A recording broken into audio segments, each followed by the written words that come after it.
Hi, this video is a part of Machine Learning from Scratch playlist. In this playlist, I explain different machine learning algorithms implemented from scratch using Python. You can download the relevant Python files from the link given in the description of each video. Note that I do not code along, rather I make use of pen for explaining the tricky parts of code so that you people can read the notebooks and understand them yourself, and of course re-implement them yourself. Now I'm expecting my audience to be well versed with machine learning general understanding, and they just need little hints for implementation of algorithms from scratch. In this video, I'll explain development of binary decision trees. I hope that you know about binary decision trees. A binary decision tree is a structure based on a sequential decision process. Starting from the root, a feature is evaluated and one of the two branches is selected. This procedure is repeated until a final leaf is reached. Now, this final leaf, which normally represents the classification target, is what we are looking for. Now, binary decision trees only work with binary features. Now, considering other algorithms, decision trees usually seem to be simpler in their dynamics. Moreover, decision trees can work efficiently with unnormalized datasets because their internal structure is not influenced by the values assumed by each feature. I'll explain a bit more in detail about how binary decision trees work, and then we'll directly jump to the notebook. So the first step is to transform the features into binary features, because this is a binary decision tree which is in the form of 0 or 1. So we have to transform even categorical features also into binary features. The second step is that we create tree by creating subset of a data recursively. This recursion is important. How do we select the subset of a data? We select it by splitting it on the best feature. And how do we split on the best feature? We look at the condition whether which of the features that we have is giving us the least classification error.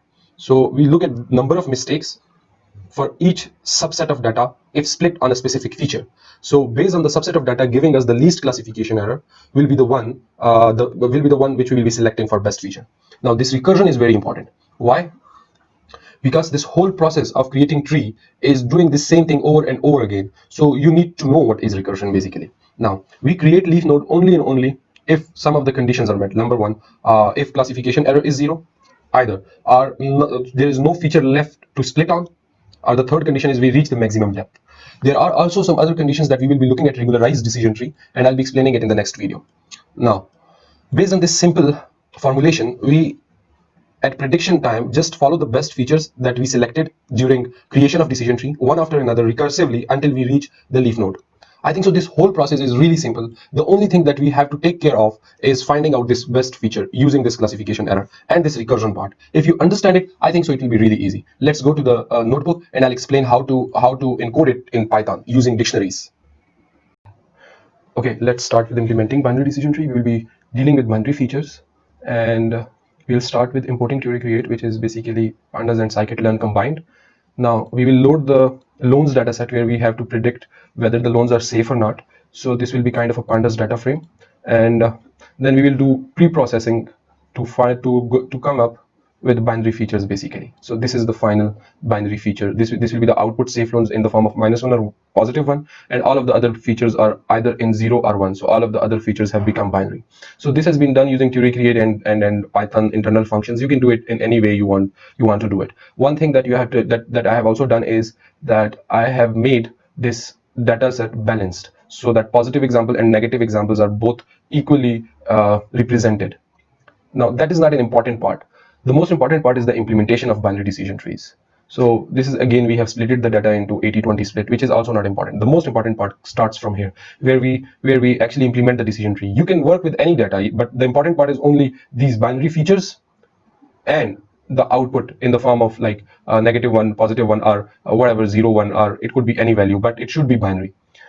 Now, for decision tree implementation, we have also already talked about this best splitting feature function. Let me, before going to best splitting feature function, explain this intermediate node number of mistakes.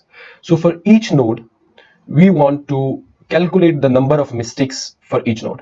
So for each node, we have labels as an input to this function. So if labels in node is equal to 0, it means there is no data available at that node. So we return 0, of course. So suppose we have positive number of examples in labels in node given as an input stored in the number of positives, and negative number of examples for a node stored in number of negatives, total number of negatives. Now, if number of positives are greater than number of negatives, it means that we will predict the positive class for that node.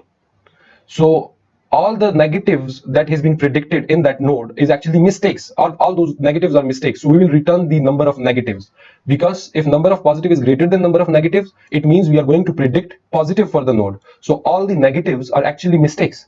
In the same way, if we predict number of negatives, negative as a class for that node, so number of positives will be the number of mistakes for that node. I hope so this makes sense. This will be used to find out the classification error for each feature. Now come to the best splitting feature function. We have data, all the features and the target. We will keep track of best feature and best error. We have total number of data points stored in number data points variable. So for each feature, we look at the value, we look at the samples whose values are 0 for that feature, and we will store all those samples in left split variable, because they will be going toward the left side of the tree. All these samples for that feature having value 1 will go toward the right side of the tree, so they will be stored in the right split.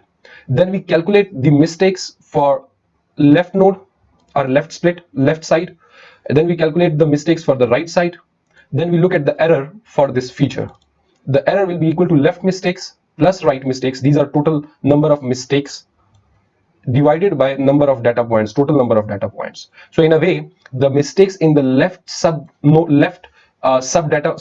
in the left side of this node, and the mistakes in the right side of this node divided by total number of data points will be equal to classification error. So if the error is less than best error, it means the classification error is less, so this feature is better than the previous one. So we will call that best feature, and we will call this error the best error. So we will return best feature after applying that function. So the returning value will be the best feature. This is the most important function, I think, in this whole implementation. Okay, next we have to understand is that we will encode a single node in Python using dictionary having 5 values: splitting feature for each node, the left subtree or the left side of that node, the right side or the right subtree of that node, whether that node is a leaf or not, and what is the predicted value for that node, whether it is positive one or negative one. Now, if we want to create a leaf node, so at leaf node there is no splitting feature, there is no left subtree, there is no right subtree, and that node is of course leaf node because it is inside create leaf node, so we will call that is leaf. True. Now as far as prediction, the prediction key is concerned, so we will be having input the target values. The target values will be given as an input. So we will look at the positive examples, we will look at the total number of negative examples, total number of the negative examples in the target values. So if the positive examples is greater than negative examples, so we will predict positive class, and if the negative examples are greater than positive examples, so we will predict the negative class. I think so it is quite intuitive up to this point. Now this is the main function where we combine all the pieces together. If we input data, features, target, current depth, which is of course 0, and we'll go to the maximum depth of 10. So we will make a copy of features. So we have all the target values or output values stored in this variable target values. So we will look at the first stopping condition, which is basically looking at the mistakes. If the mistakes are 0, it means the whole thing is very pure, the whole split is very pure. So we will create leaf node. So that node will be actually a leaf node. And if the second stopping condition has been reached, which is that there is no feature remained, so again we will create leaf node given the target values. And if the current depth is greater than equal to maximum depth, so we have reached the third stopping condition, we will create leaf node again. Now, if all of these 3 conditions have not been met, so what we do is we will find the best splitting feature, and based on that best splitting feature, we will look at the samples having value 0 for that best splitting feature, and we will assign them to the left split variable. So this will be like the left side of the tree, left side of the node, and this will be the right side of the node, where all the features having value 1 will go into this right split, and we will remove the splitting feature from the remaining features, and then we will look at the leaf node if the split is perfect or not. How will we do it? We will look at the length of left split. If the length of left split is equal to length of data, it means that there is no division happened. The samples, all of the samples in the data is having value 0. so it cannot be splitted further. So the split is perfect. So for that reason, we will create leaf node given that left split target values.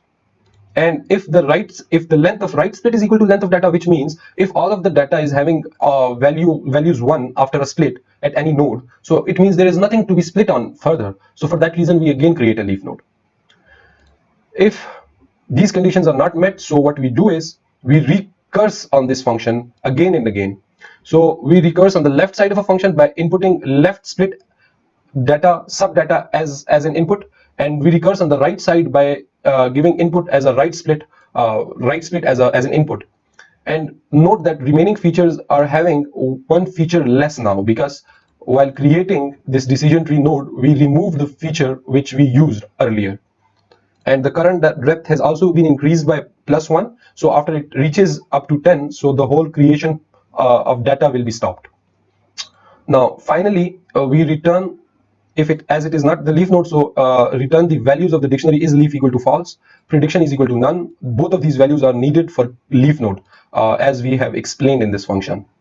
Now what we need to do is we need to store for each of the node the splitting feature value, that what was the best splitting feature for that node, because that will be used later for prediction purposes. We will store the left node of that left side of that node and right subtree or right side of that node. Okay, once done, this is another utility function to count the nodes, and it works again very simply. If we have given the tree, if we reached the is leaf equal to true, so it means we have reached the leaf node, we return 1. Otherwise, we return 1 plus. We recurse on the count nodes by going towards the left side and going towards the right side again and again. So what it does is it looks at each node, and for each node it adds single one value. Now the whole logic has been cleared. Now what we have to do here is to just build the tree given different condition. Here we are giving maximum depth of 6. We are looking at the my decision tree after creation, and this is having all the values that we have explained, this dictionary values, and in recursive manner. It might be difficult to understand. At the end, I'll be explaining a way to intuitively look at the decision tree. Now we want to make prediction with a decision tree. For that, we given a tree a sample point, and annotate is just for printing purpose. So if we have reached to the leaf node, so we just return the prediction value for that leaf node. Otherwise, we recurse. How do we recurse? We find out for that sample point the splitting feature. If the splitting feature value is equal to 0, we move toward the left side of the node. If the splitting feature value is equal to 1, we move toward the right side of the node. And we recurse again and again unless we reach to this leaf node. And once we reach to the leaf node, we just return the prediction value. Now we have that test data. This is just like a single sample point, where we have this is an output. All of the other values are input features. Now this is how it works. We give an input or decision tree function, then we give an input as a sample. This is the first sample, as we have seen here, and this is annotate true, so we also print the condition. So this is how it moves. It first split on this variable having value 0, then it splits on grade.a, then it split on another variable feature, and it goes on, and finally it predicts the value of -1. Now how do we evaluate our decision tree? We just apply this function classified tree x for each of the sample in this data point using this lambda function. Once we have prediction, it is really easy. So it is a number of mistakes, total number of mistakes divided by total number of samples. Now this is printing out decision stump. It is just a beautiful way of printing out the information that how the decision tree works. I think so all of the process is now clear. There are a few of the things that we have to take notice of. This prediction part is really clear. This one is tricky, where we want to recurse based on the left 0 or 1, we go left or right. The next tricky part is, I guess, in this decision tree creation, we want to recurse based on the left split or right split. So we recurse on both sides, on the left side and on the right side. And the next tricky part is, I think so, in this leaf node, where we want to just store value for is leaf and prediction, and all of the other 3 values are none. I hope so you understand all the concepts here. And for best splitting feature, the most tricky part is, I think so, finding out this error. And this error is really easy if you have understood really this function, intermediate node number mistakes, and I've explained it in very detail how this last line works. I hope so it's clear now.